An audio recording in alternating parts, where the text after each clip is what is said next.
Hello friends, आज से हम शुरू कर रहे हैं बीपीएससी टीआरई 3.0 री एग्ज़ाम क्लास 6 to 10 के लिए मोस्ट इम्पॉर्टेंट प्रैक्टिस सेट जो 20 क्वेश्चन का होगा। इसमें हमने 20 क्वेश्चन को ही लिया है। अगर आपका रिस्पॉन्स अच्छा रहता है, अगर अच्छा व्यूज आते हैं, आप लोग के द्वारा पसंद किया जाएगा तो 20 के जगह पर हम फिर 40 क्वेश्चनों को लेकर के आएंगे। फिलहाल हमने इसमें 20 क्वेश्चन को लिया है और इस सेट का खासियत ये है कि बिल्कुल आपको जैसे लगेगा कि एग्ज़ाम में ही बैठे हुए हैं, एग्ज़ाम की तरह ही जब क्वेश्चन हम बिल्कुल उसी तरह का हमने सेट किया है। लेकिन इस सेट में फ़िलहाल इस सेट में जो क्वेश्चन हमने लिया है 20 क्वेश्चन, वो बहुत ही ईजी लेवल का हमने लिया है। ये जो 20 क्वेश्चन से देखने को आपको मिलेंगे बहुत ईजी सवाल होंगे। अगर आपका 20 में 20 नहीं आता है तो आपकी ज़रूरत है कि 6 से लेकर के क्लास 10 तक का बुक को आप फिर से रिवाइज करें, फिर से पढ़ें। अगर 20 से कम आता है तो फिर दिक्कत है।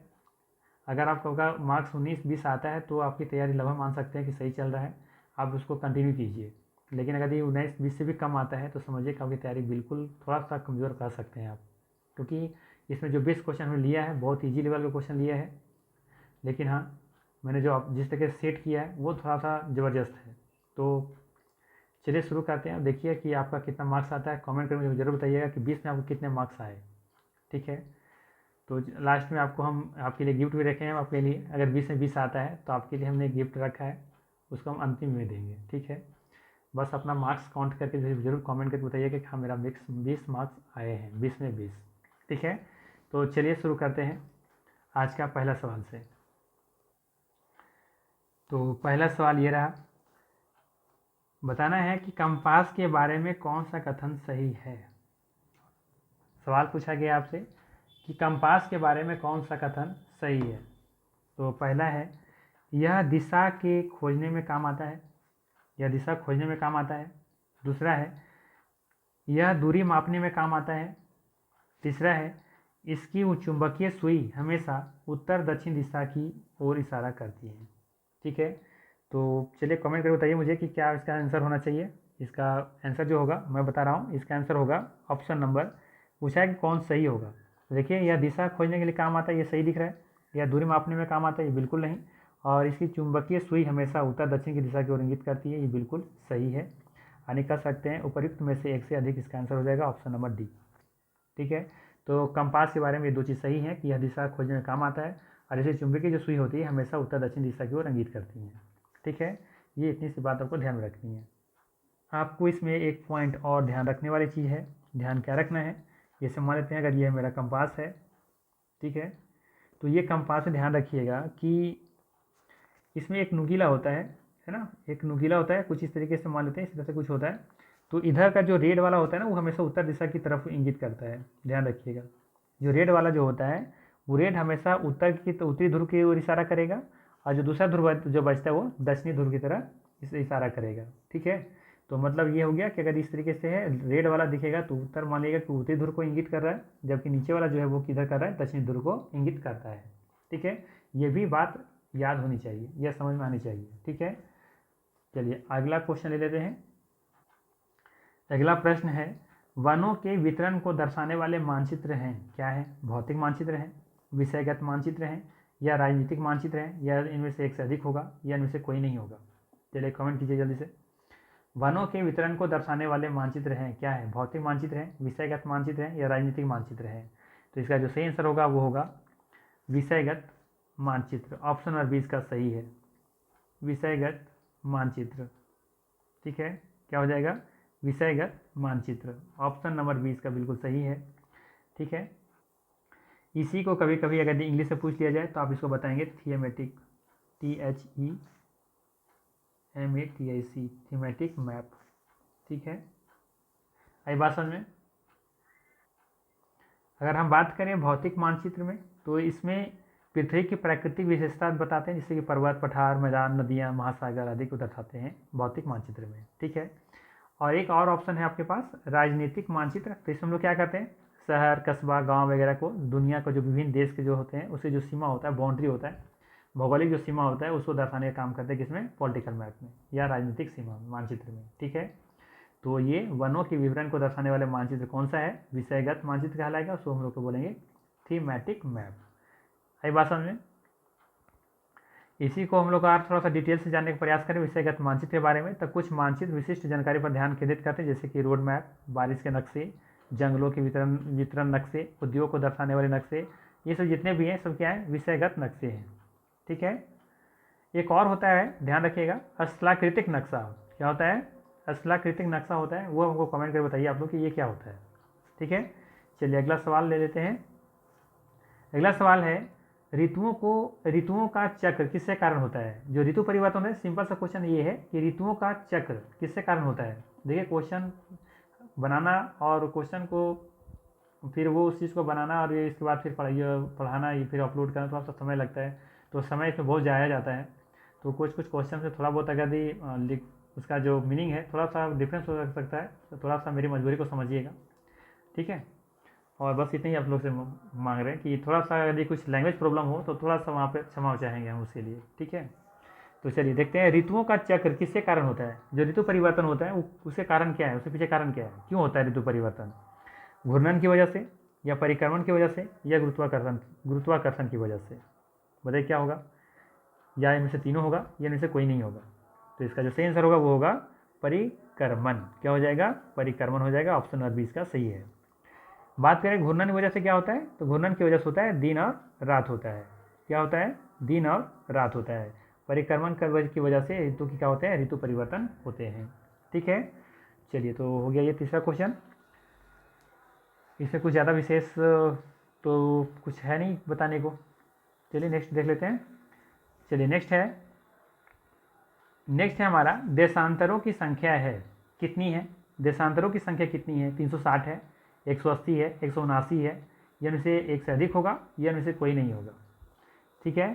तो देखिए मान लेते हैं ये हमारा क्या है, एक हमारा ये मान लेते हैं कि पृथ्वी तो ऐसा तो है नहीं, तो जीवाइड टाइप क्या होता है ना, चपटी होती थोड़ा सा, बट मेरे पास जो ऑप्शन है उस हिसाब से मैं मान लेता हूँ कि हमारा पृथ्वी है। तो देशांतर रेखा किसको कहते हैं? जिससे कि यहाँ पर से एक जो उत्तरी ध्रुव से लेकर के दक्षिणी ध्रुव तक जो मिलाई गई रेखा होती है उसको क्या बोलते हैं? ये वाला रेखा को क्या कहते हैं? देशांतर रेखा कहते हैं। तो इसकी कुल संख्या कितनी है ये आपसे पूछा जा रहा है। ठीक है।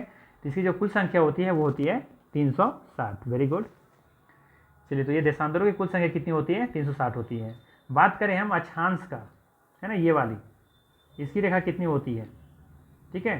तो इसको बताना है, ये होता है 179 होता है, 179 होता है। अक्षांशों की संख्या 179, जबकि देशांतरों की कुल संख्या जो है वो है 360 डिग्री। आई बात समझ में? आगे बढ़े। चलिए आगे देख लेते हैं। नेक्स्ट क्वेश्चन है, शीत कटिबंध क्षेत्र किसके निकट है? शीत कटिबंध क्षेत्र किसके निकट है? ध्रुवों के, भूमध्य रेखा की, कर्क रेखा का, या फिर इनमें से एक से अधिक होगा, या इनमें से कोई नहीं होगा? चलिए कमेंट कीजिए। तो इसका जो सही आंसर होगा वो होगा शीत कटिबंध। मतलब क्या, यहीं पे देख लीजिए, इसमें शीत कटिबंध मतलब कहाँ होगा? शीत कहाँ होगा? जैसी बात है इधर होगा, इस एरिया में ज़्यादा, इस एरिया में होगा क्योंकि यहाँ पर ज़्यादा ठंड पड़ती है। तो इस हिसाब से हम कह सकते हैं कि इसका आंसर हो जाएगा ध्रुवों पर। ऑप्शन नंबर ए सही हो जाएगा इसका। भूमध्य रेखा पर तो शीत तो हो ही नहीं सकता। कर्क रेखा मान सकते हैं क्योंकि कर्क रेखा कहाँ होगा? यहाँ पे इस एरिया में 27.5 डिग्री, और नीचे मकर रेखा 27.5 डिग्री, है ना। चलिए अगला क्वेश्चन ले लेते हैं। नेक्स्ट क्वेश्चन है, जैसे कि यहाँ पर थोड़ा सा मिस्टेक, टाइपिंग मिस्टेक है, तो इसलिए मैंने कहा कि थोड़ा लैंग्वेज में थोड़ा सा कुछ वर्ड्स मेरा कुछ गलत टाइप किए हैं, थोड़ा सा उसमें क्षमा चाहूँगा। प्रधान मध्याह्न का मान होता है, प्रधान मध्याह्न का मान होता है कितना होता है? 90 डिग्री होता है, 0 डिग्री होता है, या फिर 180 डिग्री होता है? आपको ये बताना है प्रधान मध्याह्न का मान कितना होता है? 90 डिग्री, 0 डिग्री, 180 डिग्री। और हाँ, कमेंट जो कीजिएगा ईमानदारी से कीजिएगा, गलत मत मैसेज कीजिएगा कि हमने 20 में 20 लाया है। ईमानदारी से बताइएगा कि हाँ मेरा कितना नंबर बन रहा है। ठीक है। चलिए तो बताइए इसमें कितना क्या हो जाएगा? 90 डिग्री हो जाएगा, 0 डिग्री, या फिर 180 डिग्री? प्रधान मध्याह्न क्या होता है? तो इसका सही आंसर हो जाएगा आपका 0 डिग्री। कितना हो जाएगा? 0 डिग्री। ऑप्शन नंबर 20 का सही है। ठीक है। इसमें एक पॉइंट आप ध्यान रखिएगा कि ये हमारे रेफरेंस की तरह काम करता है। इधर 180 डिग्री इधर लेते हैं और इसके इधर 180 डिग्री इधर लेते हैं, यानी कि कुल मिला कितना हो जाएगा? 360 डिग्री। ठीक है। तो 0 डिग्री हम लोग क्या बोलते हैं? प्रधान मध्याह्न रेखा। ठीक है। और इसी का रेफरेंस लेकर के 180 डिग्री हम लोग जा सकते हैं पूरब की तरफ। ठीक है। और 180 डिग्री पश्चिम की ओर। ठीक है। ये आपको ध्यान रखना है। चलिए आगे देखते हैं। नेक्स्ट है, क्षुद्र ग्रह किनकी कक्षाओं के बीच पाए जाते हैं, है ना। क्षुद्र ग्रह बताना है आपको कि किनकी कक्षाओं के बीच में पाए जाते हैं। पृथ्वी और मंगल ग्रह, मंगल और बृहस्पति ग्रह, शनि और अरुण ग्रह। चलिए कमेंट कीजिए जल्दी से कि इसका क्या होगा इसका आंसर। क्षुद्र ग्रह किनकी कक्षाओं के बीच पाए जाते हैं। पृथ्वी और मंगल ग्रह, मंगल और बृहस्पति ग्रह, शनि और अरुण ग्रह, या फिर एक से अधिक होगा, या में से कोई नहीं होगा। तो इसका जो सही आंसर होगा वो होगा मंगल और बृहस्पति ग्रह के बीच। ऑप्शन नंबर इसका बी सी बिल्कुल सही हो जाएगा। ठीक है, इसमें एक पॉइंट मैं बताना चाहूँगा कि ये क्षुद्र ग्रह किसको कहते हैं। ये क्षुद्र ग्रह होते क्या हैं, तो देखिए जो तारे होते हैं, ग्रह होते हैं, उपग्रह होते हैं, इसके अलावे भी कोई बहुत छोटे छोटे पिंड होते हैं। इसके अलावे किसके अलावे, तारा, ग्रह और उपग्रह, इसके अलावे कोई छोटे छोटे पिंड होते हैं जो सूर्य के चारों ओर घूमते रहते हैं। इन्हीं पिंडों को हम क्षुद्र ग्रह कहते हैं। आई बात समझ में। तारा, ग्रह और उपग्रह के अलावा भी बहुत छोटे छोटे पिंड होते हैं जो सूर्य के चारों ओर चक्कर लगा रहे होते हैं, घूमते रहते हैं। उन्हीं पिंडों को हम क्या कहते हैं, क्षुद्र ग्रह कहते हैं। ठीक है। अच्छा, अगर 4 बड़े क्षुद्र ग्रह का नाम आपसे पूछें तो आप बता सकते हैं। कमेंट कीजिए जरा कौन कौन है 4 सबसे बड़ा क्षुद्र ग्रह का नाम बताइए। मैं तब तक यहाँ पर लिखता हूँ। एक है सेरेस, थोड़ा सा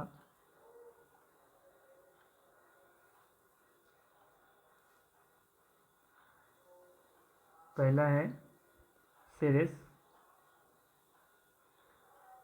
दूसरा है वेस्टा। ठीक है, ये सब क्षुद्र ग्रह के नाम हैं जो बड़े बड़े जो क्षुद्र ग्रह हैं। ठीक है, एक है हाइचिया।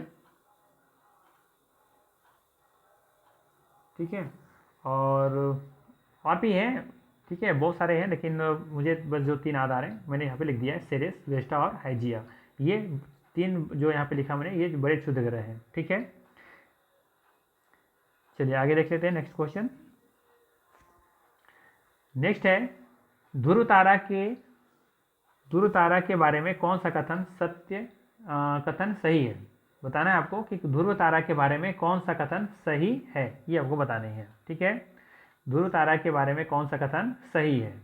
ठीक है, यहाँ पे देखिए थोड़ा सा मिस्टेक हुआ है, इसको ध्यान रखिएगा। ये यहाँ पे मान लीजिए ये कुछ नहीं है ना, इसको हटा दीजिए। उत्तर दिशा को इंगित करता है, यानी कि यहाँ पे क्या होना चाहिए था, ध्रुव तारा। ठीक है, क्या होना चाहिए था, ध्रुव तारा होना चाहिए था। ठीक है, यहाँ पे मैं लिख देता हूँ ध्रुव तारा। तो ध्रुव तारा उत्तर दिशा को इंगित करता है। दूसरा है ध्रुव तारा को उत्तर तारा भी कहा जाता है। यह सबसे चमकीला तारा है। ये इसमें से एक से अधिक होगा, ये में से कोई नहीं होगा। तो चलिए कमेंट कीजिए जल्दी से क्या हुआ। तो देखिए ये ध्रुव तारा है, ये उत्तर दिशा को इंगित करता है, ये बिल्कुल सही है। दूसरा है ध्रुव तारा को उत्तर तारा भी कहा जाता है, ये भी बिल्कुल सही है। यह सबसे चमकीला तारा है, ये भी बिल्कुल सही है। तो इसका मतलब ये हो गया कि इसका आंसर हो जाएगा ऑप्शन नंबर डी, उपयुक्त में से एक से अधिक इसका क्या आंसर सही है। ठीक है, चलिए आगे ले लेते हैं, अगला क्वेश्चन ले लेते हैं। Question number 9। क्वेश्चन नंबर 9 है सुंदरवन के संबंध में निम्नलिखित में से कौन सा कथन सही है। सुंदरवन के बारे में बताना है कि कौन सा कथन सही है। ठीक है, तो इसका पहला पॉइंट है यह विश्व का सबसे बड़ा डेल्टा है। दूसरा है इसका नाम सुंदरी पेड़ के नाम से लिया गया है। तीसरा है यह रॉयल बंगाल टाइगर का निवास स्थान है। ये इसमें से एक से अधिक होगा इसका, या फिर इनमें से कोई नहीं होगा। तो चलिए कमेंट कीजिए इसका आंसर क्या होगा। तो हम जानते हैं यह विश्व का सबसे बड़ा डेल्टा है, ये बिल्कुल सही है। दूसरा लिखा है इसका नाम सुंदरी पेड़ के नाम से लिया गया, तो ये भी सही है। तीसरा यह रॉयल बंगाल टाइगर का निवास स्थान है, तो ये भी बिल्कुल सही है। यानी कह सकते हैं उपयुक्त में से एक से अधिक इसका सही आंसर हो जाएगा। ठीक है, चलिए अगला क्वेश्चन ले लेते हैं। शुक्र ग्रह के बारे में कौन सा कथन सही है। आपको बताना है कि शुक्र ग्रह के बारे में कौन सा कथन सही है। पहला है इस पृथ्वी का जुड़वा ग्रह कहा जाता है, इसे पृथ्वी का जुड़वा ग्रह कहा जाता है। दूसरा है यह सौरमंडल का सबसे कम चमकीला ग्रह है, यहाँ पे यह होना चाहिए था। ठीक है, यह सौरमंडल का सबसे कम चमकीला ग्रह है। यह सौरमंडल का सबसे कम चमकीला ग्रह है। शुक्र का मात्र एक चंद्रमा है। ठीक है, शुक्र का मात्र एक चंद्रमा है। ठीक है, यानी कि एकमात्र ग्रह जो है वो चंद्रमा है। ठीक है, ये बताना है आपको। ठीक है, तो चलिए कमेंट कीजिए इसका आंसर क्या होगा। पहला जो पॉइंट है वो सही है, इस पृथ्वी का जुड़ा ग्रह कहा जाता है, बिल्कुल सही है। क्यों कहा जाता है, क्योंकि दोनों का जो आकृति है ना, जो भार है वो लगभग क्या है, समान है। तो ये बिल्कुल सही है पॉइंट है। दूसरा है, यह सौरमंडल का सबसे कम चमकीला ग्रह है, तो ये बिल्कुल पॉइंट क्या है, गलत है। ठीक है। तीसरा क्या है, शुक्र का मात्र एक चंद्रमा है, तो ऐसा नहीं है, इसका कोई भी चंद्रमा नहीं है, कोई भी इसका उपग्रह नहीं है, ये भी क्या है, गलत है। तो कौन सा कथन सही हो गया, ऑप्शन नंबर ए सिर्फ सही है, यानी कि 10 का ए होगा। ठीक है। चलिए अगला लेते हैं, सूर्य से तीसरा निकटतम ग्रह कौन सा है।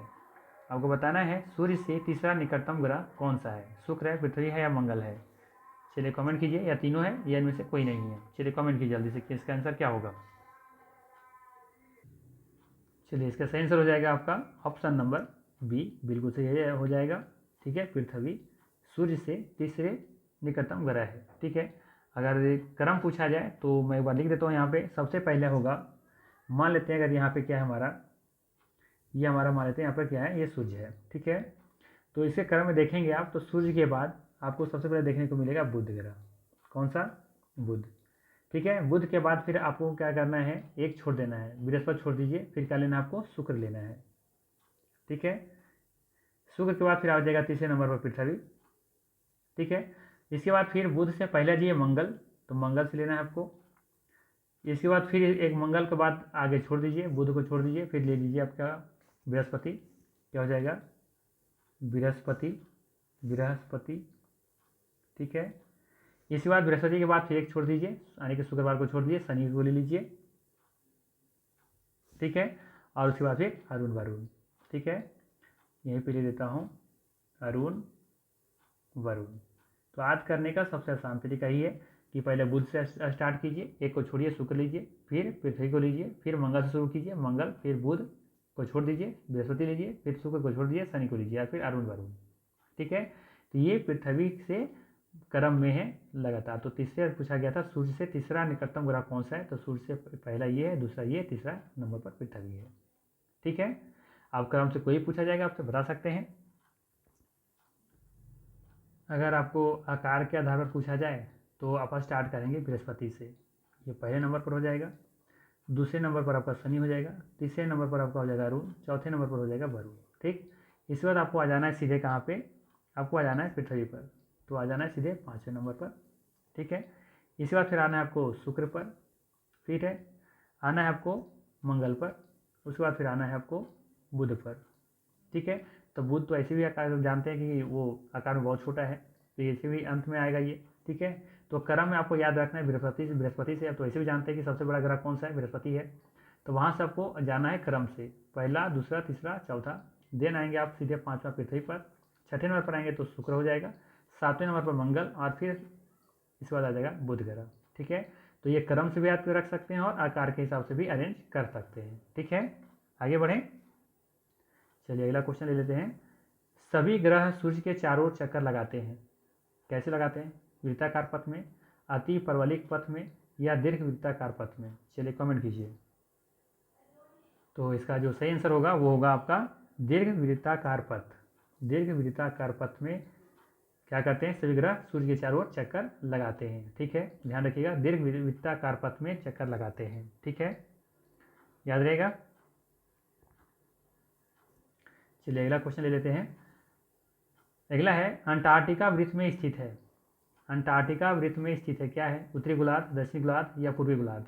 या इनमें से एक अधिक होगा, या इनमें से कोई नहीं होगा। चलिए कमेंट कीजिए। अंटार्कटिका वृत्त में स्थित है, क्या स्थित है, उत्तरी गोलार्ध, दक्षिणी गोलार्ध, या फिर पूर्वी गोलार्ध। चलिए देखिए, ये मान लेते हैं हमारा पृथ्वी है। ठीक है। अब यहाँ से देखेंगे कि जो अंटार्कटिका है वो कहाँ है। अंटार्कटिका आपको इस वाला एरिया में देखने को मिलेगा, इधर। तो इधर किधर है बताइए, ऊपर होता है हमारा उत्तर, नीचे होता है दक्षिण। तो कहाँ स्थित होगा, दक्षिण गोलार्ध में। ऑप्शन नंबर ए इसका बिल्कुल, सॉरी बी बिल्कुल क्या है, सही है। अंटार्कटिका जो वृत्त है वो कहाँ स्थित है, दक्षिणी गोलार्ध में स्थित है। ठीक है। बात करें हम उत्तरी गोलार्ध में, तो इसको ध्यान रखिएगा, इसमें स्थित है आपका आर्कटिक, कंफ्यूज नहीं कीजिएगा, आर्कटिक। ठीक है। आर्कटिक जो है वो कहाँ स्थित है, उत्तरी गोलार्ध में, जबकि दक्षिणी गोलार्ध में क्या स्थित है, आपका अंटार्कटिका। ठीक है, कोई दिक्कत नहीं, आगे बढ़े। चलिए आगे देख लेते हैं। 14 नंबर क्वेश्चन। ग्रिड का एक नेटवर्क है, आपको बताना है ग्रिड का एक नेटवर्क है, क्या है, अक्षांशों की समानांतर और देशांतरों के मध्याह्न रेखाएं, कर्क रेखा और मकर रेखा, एक ग्रिड एक ग्राफ की तरह लंबवत रेखाओं का एक नेटवर्क। ठीक है, यहाँ पे बी मिटा देता हूँ। और चौथा ऑप्शन है वही उपयुक्त में से एक से अधिक, और पांचवा ऑप्शन आपके पास उपयुक्त में से कोई नहीं। चलिए कमेंट कीजिए क्या होगा इसका सही आंसर। ग्रिड क्या है? अक्षांशों की समानांतर और देशांतरों के मध्याह्न रेखा है, कर्क रेखा और मकर रेखा है, एक ग्रिड एक ग्राफ की तरह लंबवत रेखाओं का एक नेटवर्क है, क्या है? तो चलिए कमेंट कीजिए, तब तक इसका हम आंसर बता रहे हैं। इसका आंसर होगा, जैसे देखिए ग्रिड मतलब ये कह रहा है कि यहाँ पे जो देख रहे हैं ना, ये अक्षांश रेखाएं, ठीक है, ये अक्षांश रेखाएं और ऊपर से आई हुई जो है इसको देशांतर रेखाएं कहते हैं। तो इसी के जाल को हम लोग क्या कहते हैं? ग्रिड कहते हैं। तो देख रहे हैं ये ग्रिड कैसे बना हुआ है? ये बना हुआ है अक्षांश और देशांतर रेखाओं के समानांतर रेखाएं से। तो समानांतर भी है, ठीक है, समानांतर भी है, और किसका है ये? अक्षांश और देशांतर दोनों का है ना। तो कह सकते हैं ऑप्शन नंबर इसका बिल्कुल सही है। ठीक है, कर्क रेखा और मकर रेखा तो सिर्फ एक ही रेखा कहीं होगा ना। देखिए कर्क रेखा यहाँ पे एक लाई कर रहा है और एक यहाँ मकर रेखा यहाँ पे लाई कर रहा है, तो दो रेखाओं से तो ग्रिड तो बनेगा नहीं, है ना, ऊपर एक नीचे से, तो इसमें तो ये तो होगा नहीं। ये ग्रिड एक ग्राफ की तरह लंबवत रेखाओं का एक नेटवर्क है, तो यहाँ सिर्फ कह रहा है लंबवत रेखाओं की एक नेटवर्क, ऐसा नहीं है। यहाँ पे हम बात करें अक्षांश और देशांतर को, क्या है? एक मध्याह्न रेखाओं का एक जाल है जो इसको ग्रिड कह रहे हैं। ठीक है, तो ऑप्शन नंबर इसका सही हो जाएगा। ठीक है, चलिए आगे देख लेते हैं क्वेश्चन नंबर 15। ये हो गया ना, हाँ ठीक है। 15 नंबर, सूर्य की सीधी किरणें भूमध्य रेखा पर कब पड़ती हैं? चलिए इंपॉर्टेंट क्वेश्चन है, बताना आपको। सूर्य की सीधी किरणें भूमध्य रेखा पर कब पड़ती हैं? 21 मार्च को, 21 जून को, या 22 दिसंबर को? चलिए कमेंट कीजिए। चलिए इसका सही आंसर हो जाएगा आपके लिए 21 मार्च। कब पड़ती है? 21 मार्च को पड़ता है। ठीक है, ध्यान रखिएगा कि 21 मार्च और साथ साथ में यदि मान लेते हैं यहाँ पर 22 दिसंबर की जगह पर यदि 23 रहता, सॉरी 23 दिसंबर है ना, 23 सितंबर होता, 23 सितंबर, अगर ये दो डेट होते तो वो दोनों होते, 21 मार्च और 23 सितंबर दोनों जो होते हैं सूर्य की सीधी किरणें भूमध्य रेखा पर पड़ती हैं। ठीक है, ये ध्यान रखना है। तो यहाँ पे 21 मार्च का ऑप्शन है, तो सिर्फ यही होगा, ऑप्शन नंबर इसका सही हो जाता। अगर मान एग्जाम में दे देता आपको 23 सितंबर और 21 मार्च, तो दोनों को आने के ऑप्शन डी लगाइएगा। ठीक, ठीक है, चलिए आगे देख लेते हैं। नेक्स्ट है, क्रिसमस किस देश में गर्मियों में मनाया जाता है? क्रिसमस किस देश में गर्मियों में मनाया जाता है? चलिए बताइए। पहला ऑप्शन है ऑस्ट्रेलिया और न्यूजीलैंड, दूसरा है दक्षिण अफ्रीका और मेडागास्कर, तीसरा है भारत और श्रीलंका। चलिए कमेंट कीजिए जल्दी से कि बताइए कि क्रिसमस किस देश में गर्मी में मनाया जाता है। हमारे देश में तो ये तो खैर ऐसे सी नहीं दिख रहा है, क्योंकि भारत में हम लोग कब मनाते हैं? दिसंबर में मनाते हैं। तो दिसंबर में क्या होता है? ठंड का मौसम होता है ना। तो ये तो सी तो ऐसे नहीं होगा। चलिए एक ऑप्शन तो हम हटा दिया, आपका हेल्प हम कर दे रहे हैं। चलिए आप बताइए ए और बी में कौन सा होगा? दोनों होगा या कोई एक होगा? जल्दी से कमेंट करके बताइए मुझे।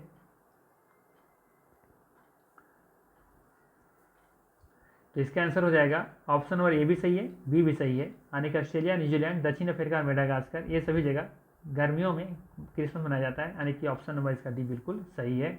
उपयुक्त में से एक से अधिक इसका आंसर हो जाएगा।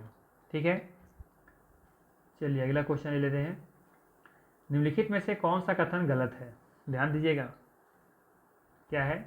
गलत है। एग्जाम में सब पॉइंट पर जरूर ध्यान दीजिएगा। ठीक है, बहुत बच्चे गलती करते हैं एग्जाम में। निम्नलिखित में से कौन सा कथन गलत पूछ रहा है आपसे? पहला है, नीले रंग का प्रयोग जल निकाय को दिखाने के लिए किया जाता है।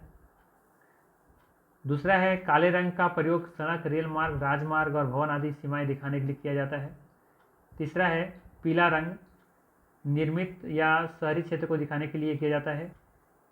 उपयुक्त में से एक से अधिक होगा, इनमें से कोई नहीं होगा। चलिए कमेंट कीजिए, बताइए कि नीले रंग का, इसमें से बताने उसमें कौन सा कथन गलत है। पहला है, नीले रंग का प्रयोग जल निकाय को दिखाने के लिए किया जाता है। दूसरा है, काले रंग का प्रयोग सड़क, रेल मार्ग, राजमार्ग और भवन आदि सीमाएं को दिखाने के लिए किया जाता है। और पीला रंग निर्मित या शहरी क्षेत्र को दिखाने के लिए किया जाता है। जैसे तीनों सही है या तीनों गलत है? चलिए बताइए इनसे कोई क्या होगा? उपयुक्त में से कोई नहीं होगा या उपयुक्त में से एक से अधिक होगा? चलिए कमेंट कीजिए जल्दी से। तो चलिए हम चेक करते हैं इसका आंसर क्या होगा। नीले रंग का प्रयोग जल निकाय को दिखाने के लिए किया जाता है, बिल्कुल सही है। दूसरा पॉइंट है काले रंग का प्रयोग सड़क, रेल मार्ग, राजमार्ग और भवन आदि सीमाएं दिखाने के लिए किया जाता है, तो ये भी सही है। पीला रंग निर्मित या शहरी क्षेत्र को दिखाने के लिए किया जाता है, तो ये भी सही है। यानी कर सकते हैं ऑप्शन नंबर डी इसका बिल्कुल सही है। उपयुक्त में से एक से अधिक इसका आंसर हो जाएगा। ठीक है, ध्यान रखना है आपको, अलग अलग कलर का मैंने यहाँ पर दिया है। चलिए आगे देखते हैं 18 नंबर क्वेश्चन। यूरोप को एशिया से अलग करने वाला पर्वत श्रृंखला है। यूरोप को एशिया से अलग करने वाला पर्वत कौन सा है, कौन सा श्रृंखला है? एंडीज पर्वत है, हिमालय है या यूराल है? या में से एक से अधिक होगा या उपयुक्त में से कोई नहीं होगा? चलिए कमेंट कीजिए। तो इसका जो सही आंसर होगा वो होगा आपका यूराल, यानी कि ऑप्शन नंबर सी इसका बिल्कुल सही है। ठीक है, ठीक है, ध्यान रखिएगा कि पश्चिम साइड में यूराल जो पर्वत है उसके बाद जो है मैंने कह सकते हैं यूराल पर्वत है एशिया को यूरोप से क्या करता है, अलग करता है। ठीक है, पश्चिम साइड में। ठीक है, चलिए आगे देखते हैं 19 नंबर क्वेश्चन। उत्तरी अमेरिका महाद्वीप दक्षिण अमेरिका से किसके द्वारा जुड़ा हुआ है? उत्तरी अमेरिका जो महाद्वीप है वो दक्षिण अमेरिका से किसके द्वारा जुड़ा हुआ है? एक भू डमरू मध्य से जुड़ा हुआ है, एक जल डमरू मध्य से जुड़ा हुआ है, या एक चैनल से जुड़ा हुआ है, या उपयुक्त में से अधिक होगा, या उपयुक्त में से कोई नहीं होगा? चलिए जल्दी से कमेंट कीजिए क्या होगा। तो इसका जो आंसर हो जाएगा आपका ऑप्शन नंबर ए, एक भू डमरू मध्य से जुड़ा हुआ है। उत्तरी महाद्वीप और दक्षिण अमेरिका से कैसे जुड़ा हुआ है? एक भू डमरू मध्य से जुड़ा हुआ है। ठीक है, ये दोनों चीज़ क्या होती हैं, भू डमरू मध्य क्या होता है और जल डमरू मध्य क्या होता है? अगर आपको नहीं पता है तो मुझे कमेंट कीजिए, नेक्स्ट वीडियो में बता देंगे। वैसे प्रीवियस में मैंने जितना भी 13 जो मैंने करवाया था प्रैक्टिस सेट करवाया था उसमें मैंने भू डमरू मध्य और जल डमरू मध्य जरूर बताया है। अगर मेरा जो वीडियो रेगुलर देखते होंगे उन्हें पता होगा कि भू डमरू मध्य क्या होता है और जल डमरू मध्य क्या होता है। ठीक है, चलिए तो आज का लास्ट प्रश्न, गलती मत कीजिएगा, अंत भला तो सब भला। चलिए देखते हैं क्या है क्वेश्चन। हिमालय के बारे में कौन सा कथन सही नहीं है? आपको बताना है कि कौन सा हिमालय के बारे में सही नहीं है। ठीक है, चलिए पहला है हिमालय एशिया का एक पर्वत श्रृंखला है। दूसरा पॉइंट है यह भारतीय उपमहाद्वीप के मैदानों को तिब्बती पठार से अलग करता है। यह भारतीय उपमहाद्वीप के मैदानों को तिब्बती पठार, देखिए 2 बार हो चुका है लगता है ना, इसलिए मैंने कहा कि कहीं कहीं थोड़ा सा टाइपिंग मिस्टेक होगा तो थोड़ा सा क्षमा कीजिएगा। ठीक है, कोशिश करूँगा कि ऐसा इतना गलती ना हो। ठीक है, चलिए तो बताना है आपको कि यह भारतीय उपमहाद्वीप के मैदान को तिब्बती पठार से अलग करता है। और सी ऑप्शन है यह भूटान, चीन, भारत, नेपाल और अफगानिस्तान में फैला हुआ है।